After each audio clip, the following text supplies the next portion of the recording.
On to security matters, it's glaring that activities of bandits in the northwest are still prevalent, which points to the unrest and the fear that still grips indigents in most communities. Heavily armed bandits invaded Danadi community in Danmusa local government area of Katsina state, disrupting Jummat prayers in multiple mosques. According to residents, for more than a week, bandits have been preventing farmers from accessing their farmlands and surrounding areas. Many farmers are also said to have been kidnapped. Ikeo, what's happening? Yes, that's Danmusa. Danmusa in Katsina state. Danmusa has always been a fertile ground for the activities of bandits. But there are at least 11 other local governments where bandits are running rampant in that state. President Buhari was in charge. He couldn't protect his state of origin. Remember, on one occasion, his own advanced party was even attacked by bandits. That's disrespecting the president. So much guts. So a lot of the district heads have fled their communities to go and live in the state capital because these guys are unrelenting, they are attacking people. One of the reasons is the unmanned forests running through Katsina. I don't know what we can do about those forests because where you have forests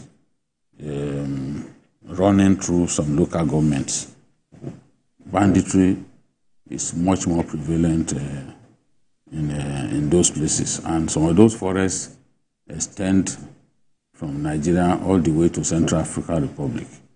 So it's difficult to keep them in check. It's difficult to deal decisively with them because they understand the terrain and they use their Bajaj motorcycles to escape. Once they can put 3 persons on the Bajaj motorcycle and storm the community to go and commit a crime and then escape, each of them carrying 3 persons. So it's that, military vehicles find it difficult to penetrate those forests. They are the ones who know those forests very well because those forests are old cattle routes. So they understand the terrain. They are able to escape once they commit a crime. So I know that the Katsina state government instituted the Vigilante Corps recently, but the results are not really forthcoming. Just like in Zamfara, these bandits crush those vigilantes because they don't have the weapons at the disposal of these bandits. They have GPMG, general purpose machine gun, they have AK-47, they have AK-49.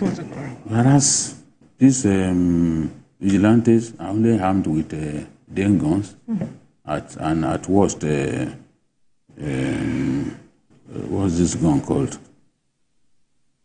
Which does not have the firepower that the bandits boast of. So I've said before that they are not Muslims. Because if they were Muslims, they won't be attacking Muslim mosques. They won't be attacking mosques. They've killed imams in the past. Even in Niger, they will storm a mosque, kill the imam, and take away worshippers. So they are not Muslim. A lot of them are animists. So people need to know the fact that somebody is bearing a Muslim name does not mean that he's actually a Muslim. In fact, these guys generally don't believe in God. They don't believe in God. That's why they are able to show so much wickedness, carrying out this kind of attacks. So what this means is we have a lot of work left undone. I've listened to the Chief of Defense Staff saying the days of these boys are numbered. Okay, well, it's scary when you say there is nothing we can do with our unmanned forest. It's scary. Do we just accept? You need to know the size of some of the forests. Okay, Sambisa is about 6.5% of the entire land space of Nigeria. So look at that. And it stretches across no less than 7 states.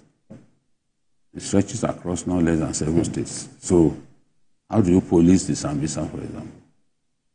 Sambisa stretches up to Bauchi State, from the northeast to Bauchi State. Bauchi.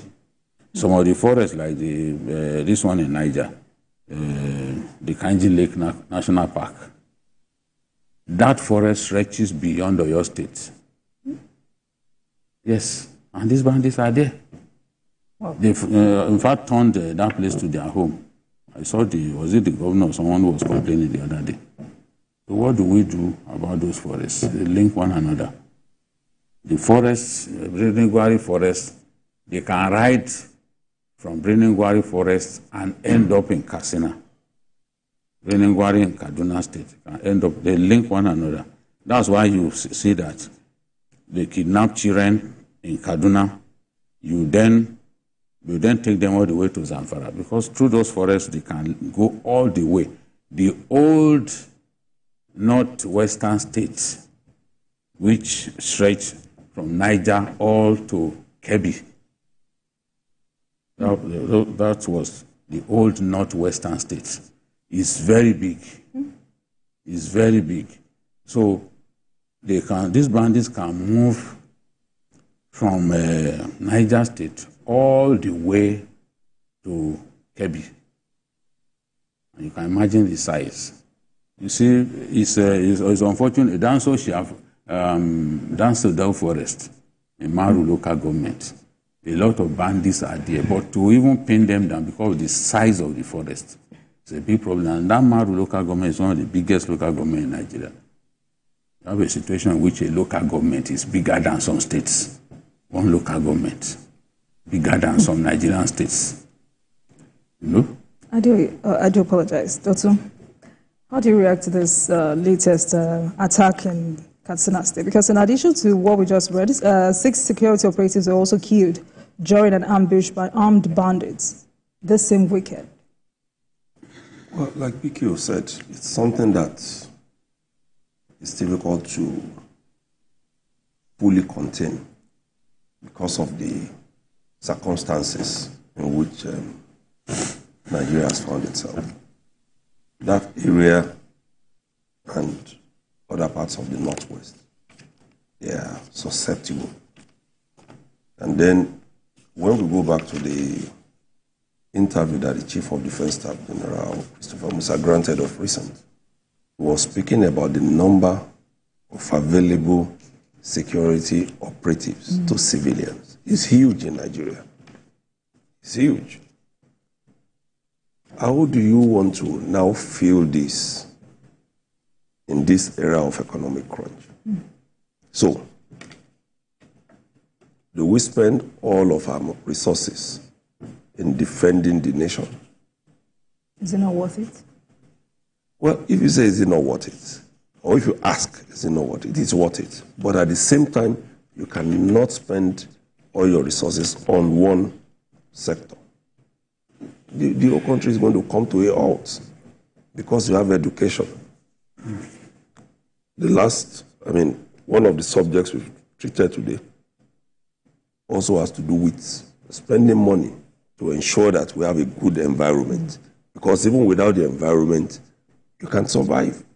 So there are so many other things we need to do. And that is why sometimes you will hear on this program security operatives being hailed, being praised for doing what they are doing now with what they have. Even at the highest level of the Department of State Services, they don't even have the kind of equipment, the weapons that these bandits and terrorists have. They don't. Because you can't take all your money to go and do that. Where we lost it was when we stopped equipping our security services. If we had been doing that consistently, we wouldn't have a lot of gaps. Okay. And that's why you find out that these days when you speak to security operatives, a lot of them will tell you that they are thriving better during this democracy than they did when the military was in power because of the rivalry and the fear of coup d'etat. So when they stopped, then this gap came, and those who had the funding gave it to the terrorists. So now, the things you would have done 20 years ago with maybe 100 naira, you might need 100 million to do it now because of the changing times. So it's difficult. But at the same time, we must keep encouraging the security operatives. They have to up their game.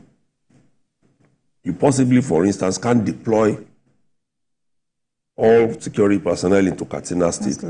Because as soon as information gets to the bandits, they move into other states. But the government is asking for an establishment of a military base in the state. Yes. Would that help? You need a military base. If you have the military base, it shows presence.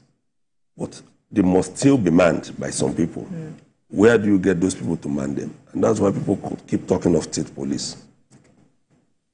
Yes, that will help also. But we've been on this state police issue for a while. For so long.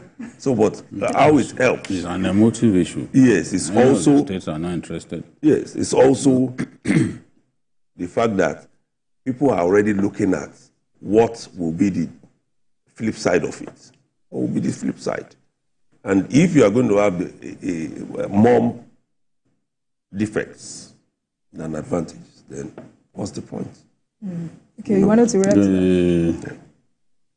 I'm saying that state police is an emotive issue. People fear that it could be abused. So they don't, many of the states are not interested. I don't know. I know that Borno, for example, said they don't need state police, that they're happy the way things are currently. Nasarawa too, I'm not sure they want it.